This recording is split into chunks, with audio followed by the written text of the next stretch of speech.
Assalamu alaikum student. Today my topic of this video is again the regression correlation coefficient. इसमें आज हमारे पास student correlation coefficient का second formula है, ठीक है. correlation coefficient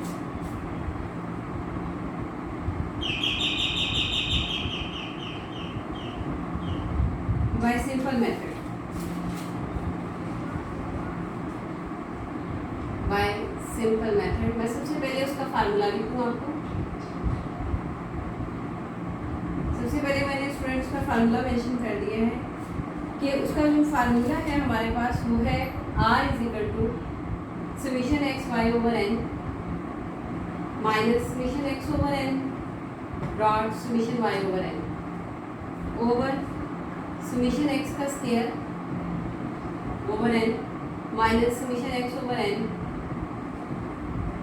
का square into summation Y square over N minus summation Y over N का square और इसको इनटू करके इस नीचे डिनोमिनेटर का सारे का होल अंडर रूट. ठीक है, ये चीज़ आपके पास आ जाती है. अच्छा, अब ये वाली चीज़ जो है ये आपके पास सिंपल वैल्यूज है. आपने एक्स वाई को मल्टीप्लाई किया, एक्स का समीशन लिया, वाई का लिया, एक्स स्क्वायर का सम किया. सिंपल है आपके पास. That is called the simple method, correlation coefficient by simple method. Okay student, मैं अब आपको इससे रिलेटेड एक एग्जांपल जो है करवाती हूँ.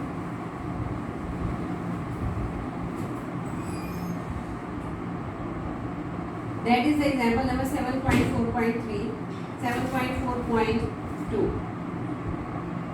Example 7.4.2. Compute the coefficient of linear correlation. Compute the coefficient of linear correlation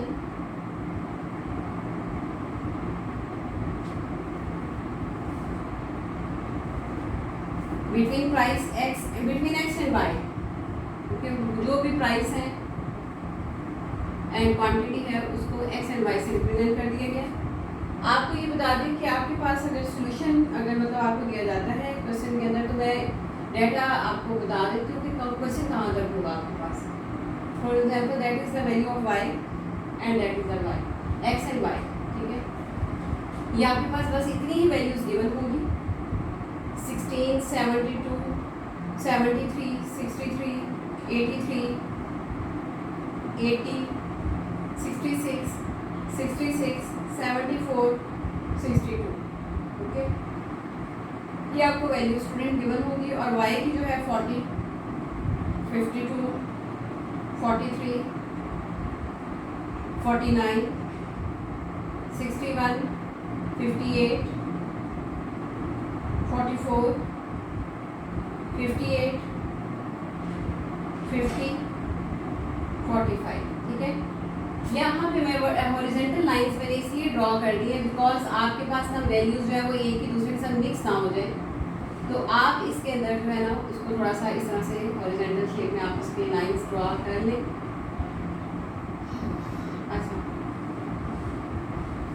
आगे ना देखिए स्टूडेंट, अकॉर्डिंग टू फार्मूला, मैंने फार्मूला आपको पहले मेंशन कर दिया था अबाउट सिंपल के साथ. तो उसके लिए सबसे पहले जो मुझे चीज़ कैलकुलेट करनी है वो है एक्स का सम.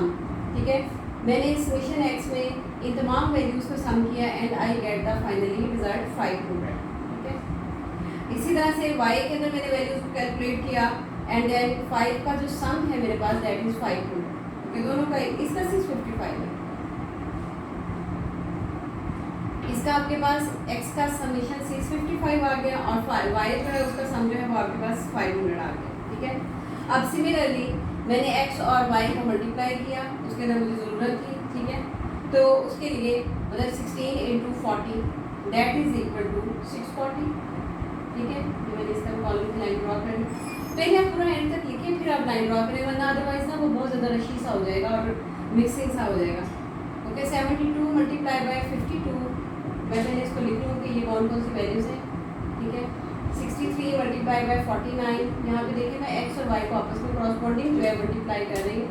83 multiply by 61, 80 multiply by 58, 66 multiply by 44, 66 multiply by 58, 74 multiply by 50, 62 multiply by 45। अच्छा, अब मैंने इसका रिजल्ट लिया 640, 3744, 3139, 3087। इसका मल्टीप्लाई करने के बाद 83 मल्टीप्लाई बाय 61 जब किया 5063, 4640, 2904, 3828, 3700 एंड 2790। ओके, और आपने जब इसका समीशन x और y का सम किया तो यहाँ पे सम का साइन आ जाएगा, summation x y that is equal to 33535। ठीक है। अच्छा, अब इसके बाद एक कॉलम की हमें पड़ेगी x स्क्वायर। ठीक है, मैंने साथ साथ वो वैल्यूज लिख दी ताकि ऊपर मैं अगर वैल्यूज को डिलीट भी करूँ, रेज भी करूँ, तो मुझे पता हो कि ये समीशन x का कॉलम था, ये समीशन y का। इसी तरीके से मैंने समीशन x स्क्वायर को किया जब कि 16 का जो स्क्वायर है that is equal to 256, 72 square that is equal to 5184, 73 square that is equal to 5329, 63 का square that is equal to 3969 and 83 square. देखिए x का स्क्वायर 83 का स्क्वायर तो मैंने किया 6889, 80 का square that is equal to 6400, 66 का square that is equal to 4356 and 66 का अगेन स्क्वायर 4356 और 74 का square that is equal to 5476 and 62 का square that is equal to 3844। और इसका समीशन x का स्क्वायर जब आप करते हैं उसका सारे को सम किया, मैंने सारी वैल्यूज को ऐड किया तो 46059। ठीक है, ये मैंने पहले कैलकुलेट करके रखी थी values. Similarly student Y square है आपके पास। वाई स्क्वायर में आपने वाई की वैल्यूज को सम करना है। 40 का square that is equal to 1600 and 52 का square that is equal to 2704,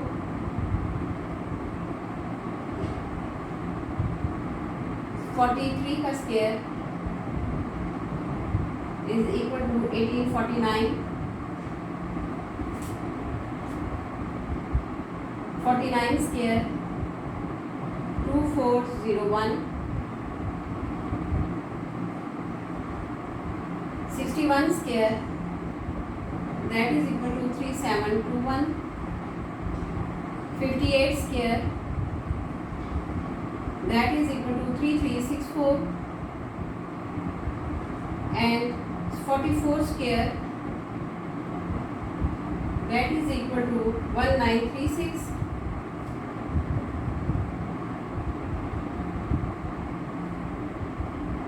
58 square that is equal to 3364,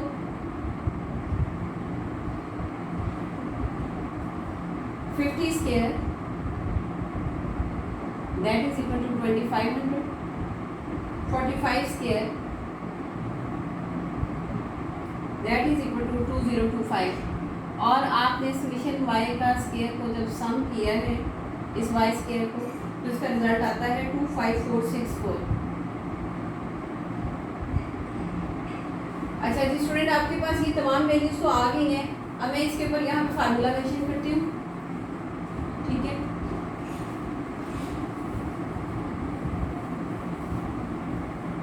about x और वाई ही है आपके पास ये फार्मूला।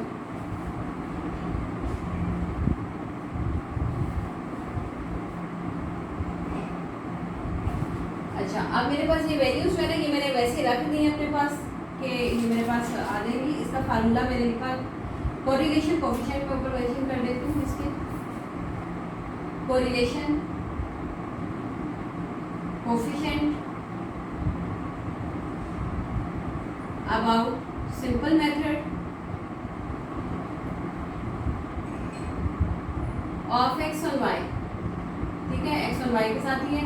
और इसका फार्मूला है R X on Y is equal to summation X Y over N minus summation X over N dot summation Y over N over summation X square over N minus summation X over N का square into summation Y square over N minus summation Y over N का ये square and it's whole under, ठीक है।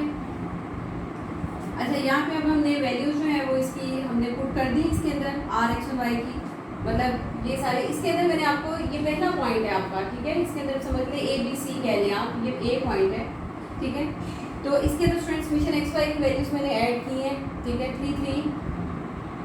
33535, ठीक है, minus summation x जो है वो 655/10 multiply by summation X over N, N जो नंबर ऑफ वैल्यूज थी वो यहाँ पे 10 थी, ठीक है, तो मल्टीप्लाई बाय 5 आगे है समेशन वाई वो है 500 divided by 10 over summation x के जो है वो आपके पास है 46059, तो आपने 46059 लिखा divided by 10 minus summation x 655 over 10 इसका स्क्वायर किया, ठीक है, और सिमिलरली आपने 25464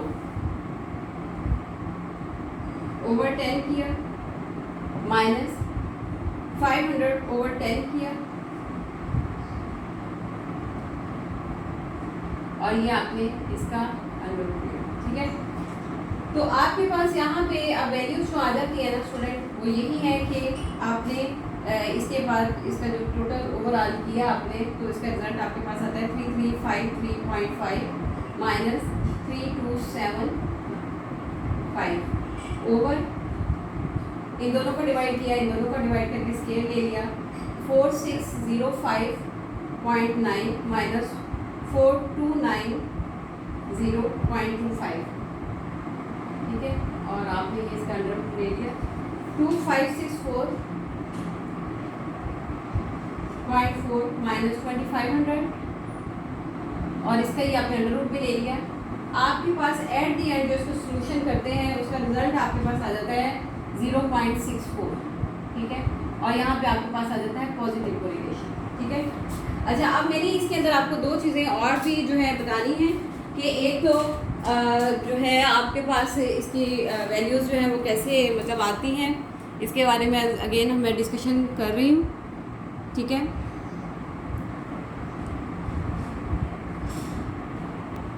जी स्टूडेंट, अब मैं आपको इसके बारे में एक और बात बता दूं कि मैं आपको यहाँ पे रिग्रेशन कोफिशिएंट के बारे में डिस्कशन करना चाह रही हूँ कि रिग्रेशन कोफिशिएंट क्या होता है, ठीक है।